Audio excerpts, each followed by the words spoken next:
Hi guys, welcome back to the channel. Right, we thought, as we're in between on this rewire, having a bit of a 5 minutes break, we'll have a little bit of an interview with Jack. Jack's our newest apprentice, and you're in your first year doing an electrical course, aren't you, Jack? So we just thought we'll have a little bit of an impromptu chat. There's no planning on any of these. As anyone who knows me, that's exactly how it is. So there's no set script of questions or anything, so this could go one or two ways. So Jack, when you were at school, what made you want to come into this side? Well, I was doing A levels and I wasn't enjoying them at all. I didn't want to go into school every day. I was just like, I woke up and I was just like, ugh. But you have to attend school, don't you? Yeah, until you've got further education. Yeah, you got to go. And but then A levels, I genuinely just didn't want to go in. So then I was looking into different kinds of different stuff to go in because I wanted to get an apprenticeship. And then my dad said, "What about going into like the trade and stuff?" And I was like, "Yeah, that sounds good." So I looked into it and everything. And then electrics was what interested me the most, to be honest. Okay. So when you were at college, and how did you go about finding the job vacancy? Was that through the college? It was through the college I'm at now, okay. And it was the head of sixth form at my old college who gave me all the tools to basically do it, and she gave me all the numbers and everything what I should call. Ah, good. Because that's the thing. Because how we went about it from the company point of view is that we needed another apprentice, and so we've got a really good relationship with our local college. So I ring up the college and say, look, this is the particulars that we have. We have got quite strict particulars that we ask for in I think it's more about the attitude than anything else for us as well. Ideally, if you could drive, but you were starting to learn, weren't you? So that was brilliant for us. So that was a win-win. So for us, from a company side, we got lots of applicants. Some good, some were shocking. So just as a little tip on those is like when you're doing your CVs and your covering letter, just make sure that your spelling's correct for a start. I mean, I'm dyslexic, and so I will always get, like, Steve's one of my business partners. I'll get Steve to check things because there's no shame in it. I make stupid mistakes all the time, but things like that. So we were literally getting CVs and we're just binning them because if you can't spell anything right, that's not good. That's not a good thing. That you couldn't be bothered to get someone to check it. So Jack's obviously came through, and we interviewed quite a few people over FaceTime, just because of the sheer volume of people asking for a job. So you came to site, didn't you? Actually, on that one at the job in Wolby, wasn't it? You came out there, yeah. So how were you dressed, Jack, when you came for your job interview? Oh, I thought I'd go casual smart. Casual smart. I put some smart shoes on, nice trousers and top, and then what he's trying to tell you is he turned up like James Bond. Yeah, I was basically James Bond. And it was a ginger James Bond. And to be honest, it was good though. I was impressed really that you'd made the effort. To be honest, that rather than just turn up in a trackie or something, it's a little bit specialist, isn't it? So obviously from that stage then, Jack, what happened after that? After we had your interview, can you remember? It's a little while. I actually remember you tried to FaceTime me, didn't you? More than likely. And I was asleep. Good start, Jack. Good start. I was having a nap, and then the FaceTime came through, and I've just missed it. And then you called me, and then I think I offered you the job, didn't we? Yeah. As a trial basis, because what we normally do is you'll do like a 3-month trial and stuff like that, and then that can be extended, further depending on ability and also attitude. I mean, it's like I say, was I expecting you to be out from your day one? Was I expecting you to be straight on the tools and cracking on and knowing what you're doing? No, I think that's a big key, isn't it?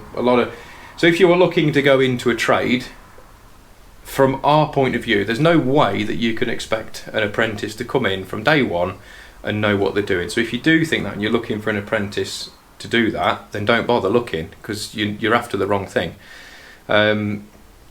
So with kit wise and things like that, Jack, what did you have to bring to the table? Nothing. I was a clean slate. I had no knowledge no tools, no anything. Yeah. I just had a nice new clean pair of boots and a nice clean pair of trousers. Yeah, exactly. That's all I had. And that's it. And that's the thing. It's not like, for me, it's better that Jack knew nothing, personally, because Jack will only pick up things now from what I've taught him, and that is a good thing. I mean, it's like Gaz from GSH Electrical, like, and I'll tell Jack to watch his videos, because they're all very, very little learning videos and things like that. Brilliant, absolutely. So shout out to you, Gaz. Like, hopefully I'll catch up with you on at the Elect show as well, to be fair. But videos like that and eFix, all those sorts of things, they're great people to watch and to learn off. So that's great.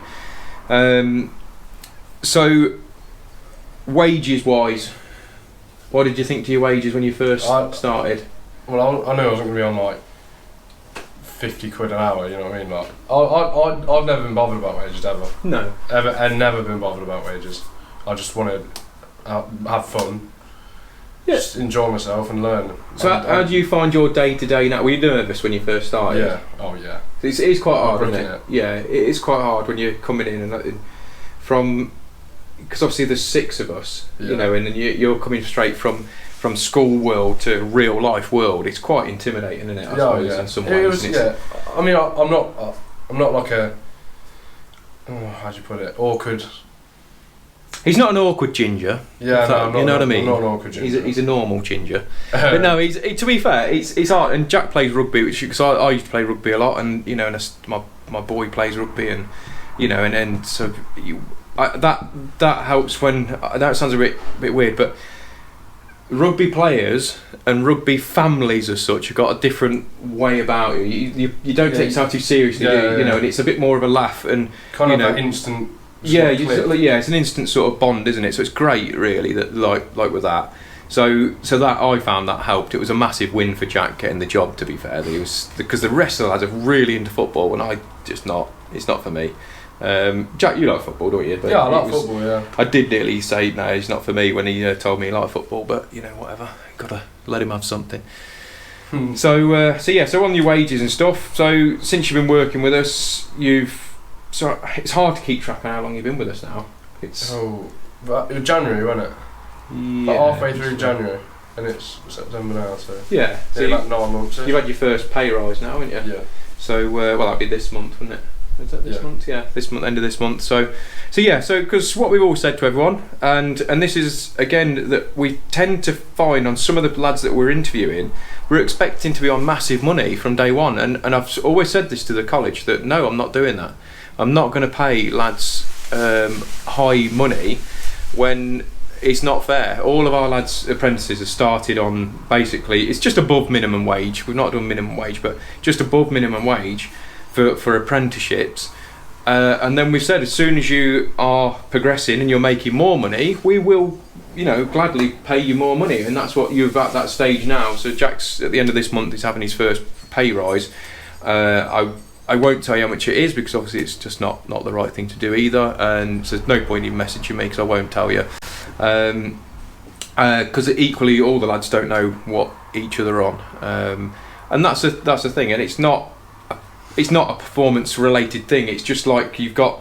So once you get to a certain level, like 6 monthly reviews, we try and do it at, and then obviously if you're working harder, we generally do like a little review, don't we? It's very informal. We don't really do it as like you sit down in the office and all that. Like we do I thought I was getting the sack when I was called up. Yeah, this year we did it a little bit differently, but we got Lewis, Kean, and Jack in, and we were just having a bit of a chat and stuff, and also we expect Jack.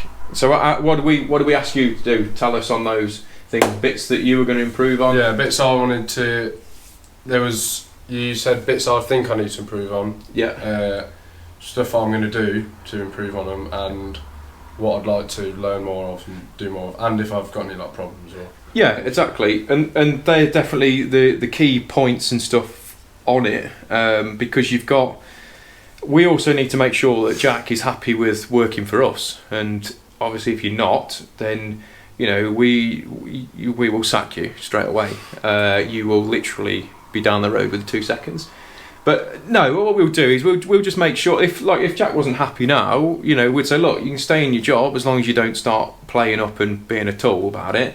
But we'll help you get a job that you wanted to do. Because if Jack said, look, Mike, I don't want to work with you anymore because you're an absolute spanner and you're doing my head in every day, which is pretty much it. We would, and I want to be a plumber. You know, we'd help you out, wouldn't we? You know, we wouldn't just go, look, because we do treat you as family, don't we? You know, that's the key here. It's you've got to fit the mould, and equally, if you know the other lads don't get on with Jack, and you know, and Jack doesn't get on with them, it's a problem. It is a big problem. So that would you'd be short-lived here, I'd say, with those. But we all get on really well, and that is the big thing. So with that in mind, then, Jack. So with your when you were mixing with the other lads and stuff, how was that? What, to start off with? Yeah. I thought, because obviously we've got those things that we can just instantly talk about, like me and Steve and Sean, like just football, not talking to football about them, and Lewis and Kean were just the same, just nearly the same age, so we just got same things to talk about. Because you've been out for beers and stuff with the lads as well, haven't you? You know, and that's the thing. You know, we not encourage the lads to go out in town and stuff and get wrecked and stuff. But let's be honest, it's inevitable that they're gonna. And I think it'd be a bit strange if they didn't. So, you know, all we say to the lads is don't get into bother and make sure you turn up on Monday and you haven't got a hangover. You know, other than that, we expect them to go out. And I found, because I've heard from other people that they don't.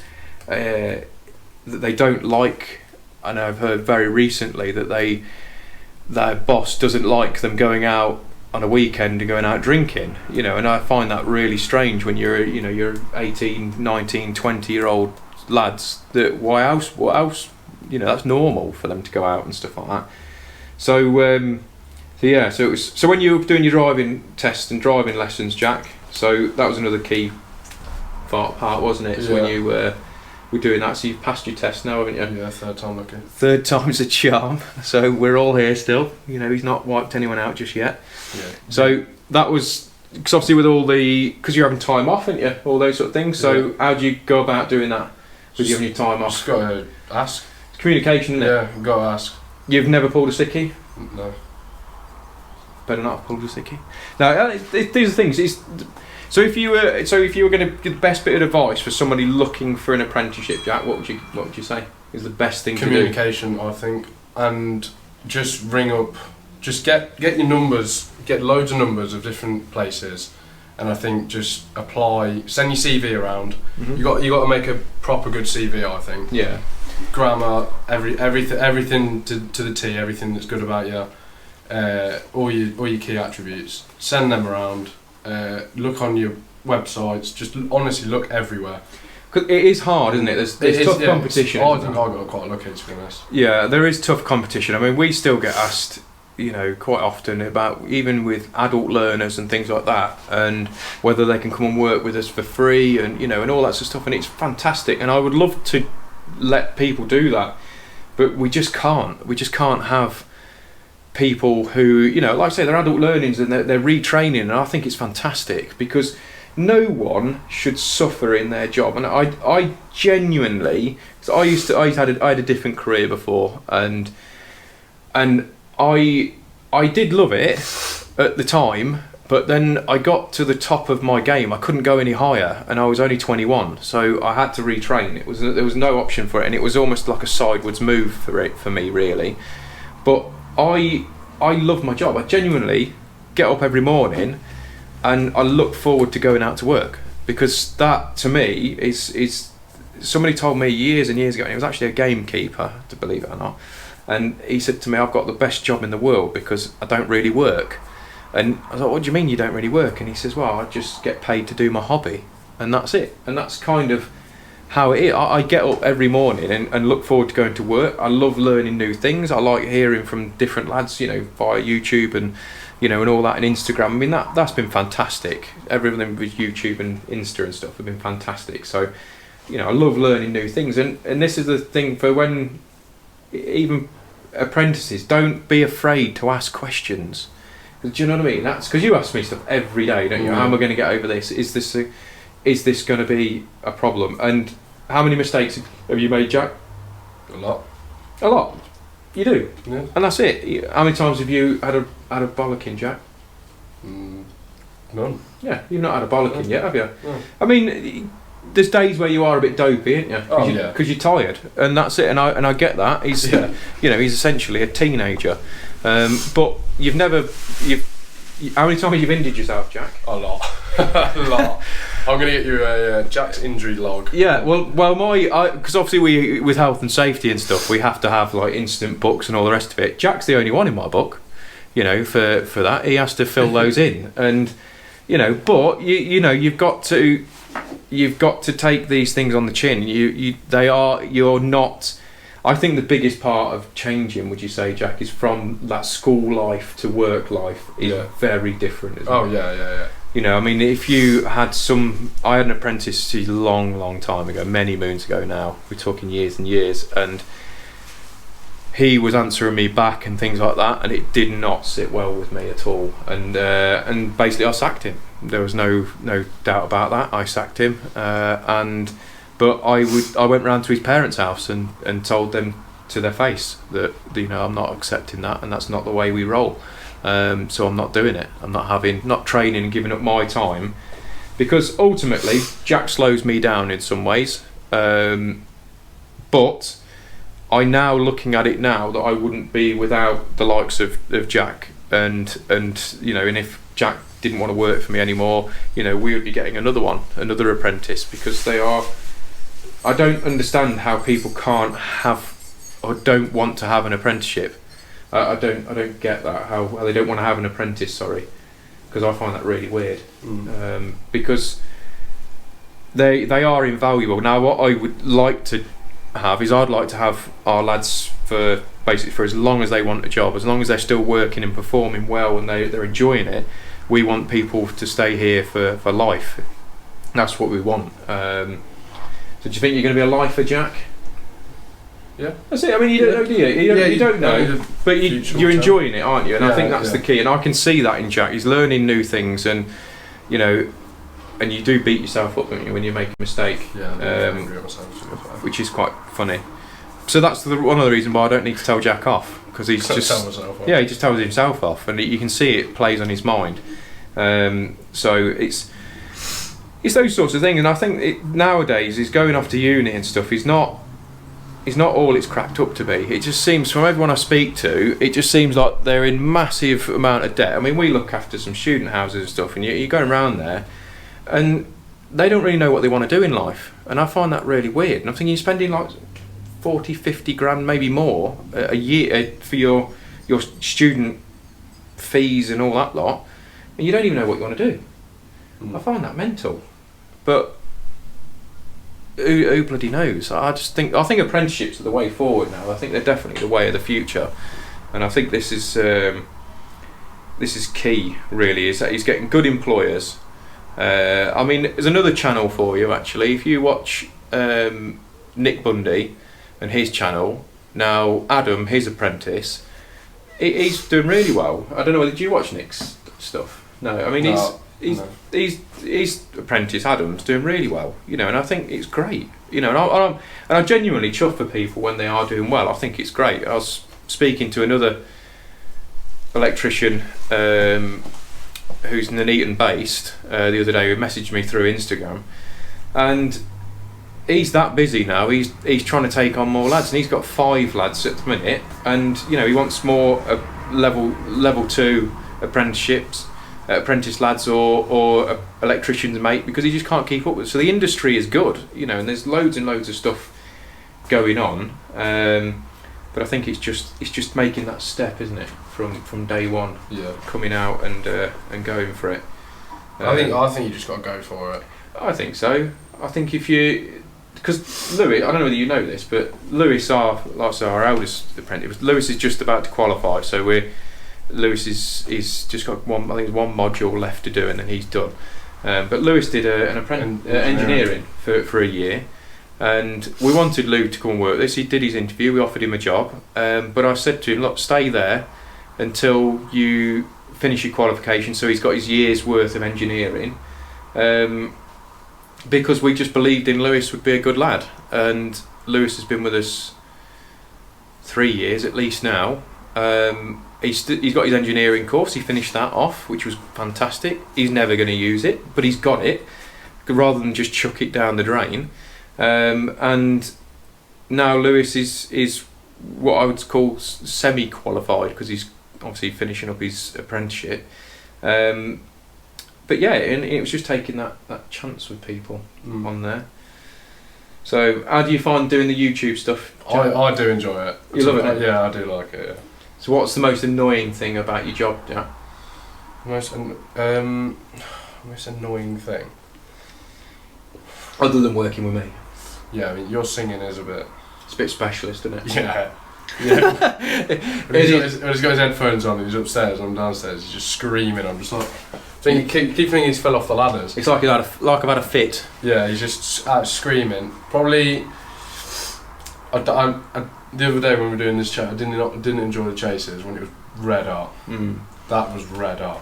I tell you what, one thing about Jack, I must admit, and not because he's just standing here, because I don't really care whether he's standing here or not, but when we're doing these rewires and working stuff in the loft, now bearing in mind it's been plus of 30 degrees, isn't it?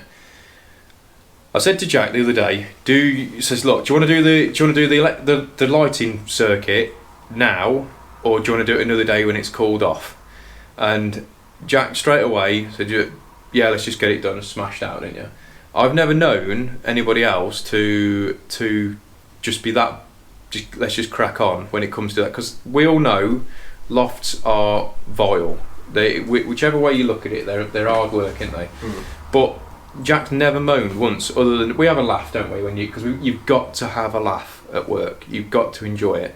But you just get on, don't you? I mean, dust mask up, and dust mask up, and just get on with it. I think the only bad thing about it is your arms after you get out of it. Yeah. When it's well, that's it. I mean, people will say you can wear a bodysuit. But you get too hot. You like those white crime scene suit things, but I've tried them before. It's made no difference other than make me sweat and it stick to me more. Because I thought, I'm going to do that. I don't know if you use one of those suits. Leave it in the comments below. But there's no way I'd rather have itchy arms and just come down and wash my arms off. Because I almost want you to try it, just so you can experience it. And it's a bit harsh. I'll try it. But they're horrific, mate. They are so bad. They're just gross. But then when it's cold in the winter, you can just stick a hoodie on and you just... Yeah, exactly. Yeah, in the winter, let's say put your hoodie on, fine. It's not a problem. And that's the other thing. So yeah, workwear. That brought on to a good thing actually, Jack. So what workwear have you been provided with? Hoodie. Yeah. And two hoodies, 6 tops, weren't it? Think so, three grey, 3 black ones. Yeah. And hat, trousers, shorts, trousers, boots, all that sort of stuff. So PPE as well. You've had all your PPE. Yeah. We were joking the other day, and I said there was I think it was I can't remember who it was now, but they're on about that. They have to, at the site they're working on at the minute. They're having to wear 7-point PPE in this heat. Can you imagine that? So yeah, I mean, like I say, those sorts of things you are supposed to be provided by your company, your PPE. Because you have to by law be given those things, but that's not to say if Jack decides he wants to. The stupid thing is, like, we try and get things that are comfortable. I mean, Jack's got pretty much the same pair of boots that I've got on, but we buy the lads all shorts and things like that in the summer and trousers and stuff. But if you wanted to buy something else that was fancier, it's like these trousers. They're 100 and something quid that I wear, but obviously I pay for these, but if you wanted these, you just have to top your money up to suit them. Do you know what I mean? Yeah. But that's not to say that they get the bottom basics with everything, because they don't. We do like the lads to have nice stuff. So best tool that you can buy as an apprentice, then, Jack? Just coming on to that, the Bosch. I think that's my favourite thing at the minute. Yeah, we've got a little one of these. Yeah, well, you can't. Well, the thing is, I made that little hook, and so you can't really buy that like that. Lockout kit. Lockout kit, yes. Actually, Mark at Mark Addison Apprentice 121, I believe it is. He's doing brilliant things for apprenticeships, so go and check them out, because he's always posting. I'll try and leave a link below. I'm a bit naff with all these things, but I'll try and leave a link below. If he's always posting, he's a big pushing on for apprenticeships and trying to get apprentices in and employers matched up to job roles and all that sort of stuff. And what a fantastic thing that is to do that, and I think that hats off to him for doing that. But there's a big push at the minute, you know, they're a big thing on Instagram. If you follow lads on Instagram stuff as apprentices and stuff, about lockout devices and lockout kits and how simple they are but essential bits of kit, because I personally have fallen foul of being electrocuted by somebody else turning a circuit on that I was working on, and again, completely my fault. When you look back at it now, it's completely my fault because I didn't use the lockout kit. I should have put it on, and I didn't, and I paid the price for it. And I'm going to be honest, it wasn't an experience that I'd wish to go through again. So now we have lockout kits. You can buy them from loads of different places. You can get them from Screwfix. I mean, you can use like Consumer Unit World, for example. You know, you can get them through there. If you use, we've got a discount code GHawk10, you'll get 10% off. So you go and do that. They're not expensive anyway, but they will save your life. You know, there's those sorts of things. Volt stick, voltage indicator, lockout kit, and you will not get hurt. If you do your job properly, you will not get hurt from that. You know, and I think one of the biggest things that I had to learn the hard way is if I've gone to a job, which you probably don't know about this, but when I was on my own working just for myself, I'd go to some jobs where you've got different builders and stuff like that in, and what they'll try and do is bully you to do things to cut corners as well, because it's interests them. It's to save them money and get you out the door as fast as they can, because they can just carry on doing all the rest of it. And if you're not strong enough to say no, that's not happening. Yeah, I've walked off jobs before because I've literally just gone, not bothered, mate, I'm off, see you later. And I had one a few years back where the guy wanted me to work live it was for a like an office thing. He wanted me to work live, and I said no, and he said it costs me so many thousands per minute, the power's down and all this sort of stuff. And I said, I don't care, I really don't care, it's not my problem. You either want me to do the job or don't. And a lot of other people would have just done it anyway and just carried on working live, and I was just it's not worth taking the risk. I've got kids, married, and it's just not worth it for me. I like to go home to them every night. So favourite tool, sorry, drifting off. Favourite tool then, Jack, is a little go on, grab it, it's just there. Is it? We can show people there, it's just on the side.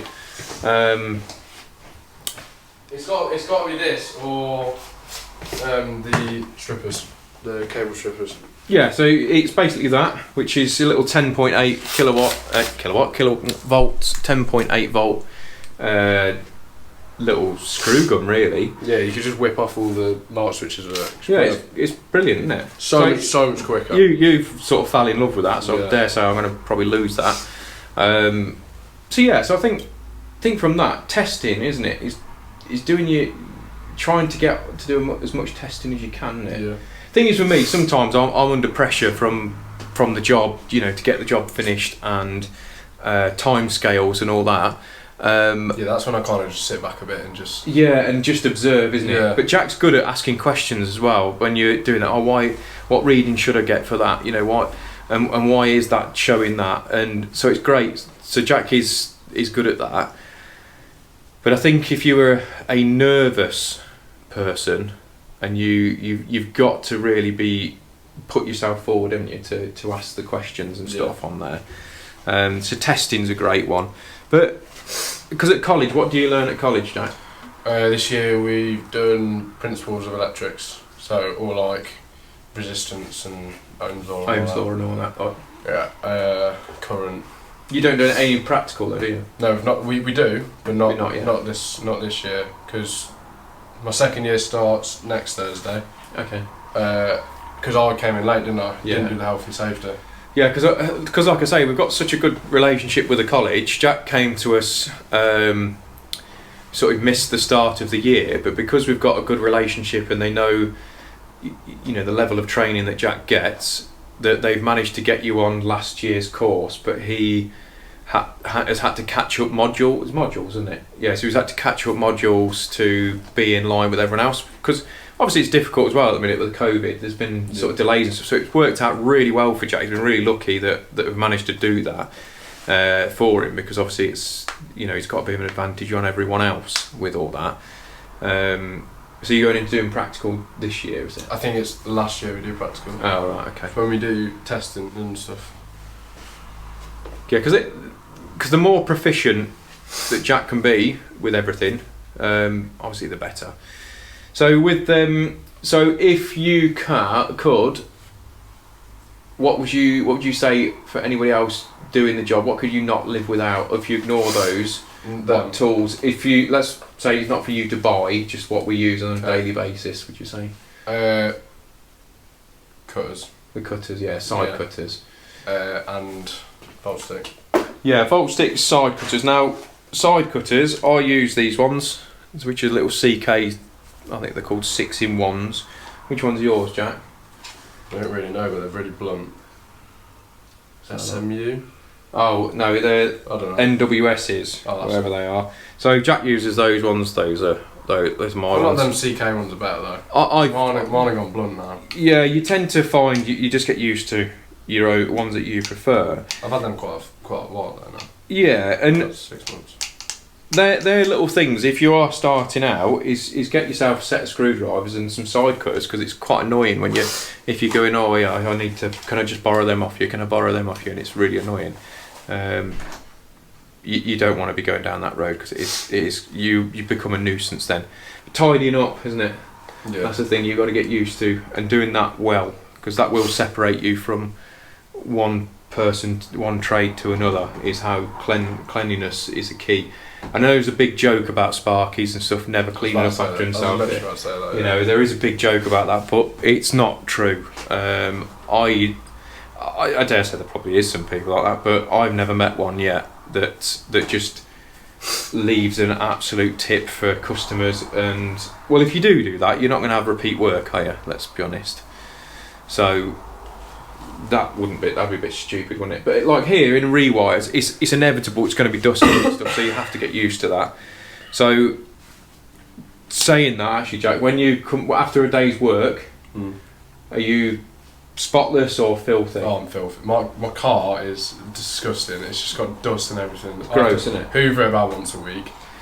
And that's it. You've got to get on with it. You're gonna get dirty. You're gonna get hot and sweaty. And I think these are the things that you just they're like myths with the electrical world, that people think that Sparkies don't get filthy. I am genuinely covered in dust and just debris every single day, and it's.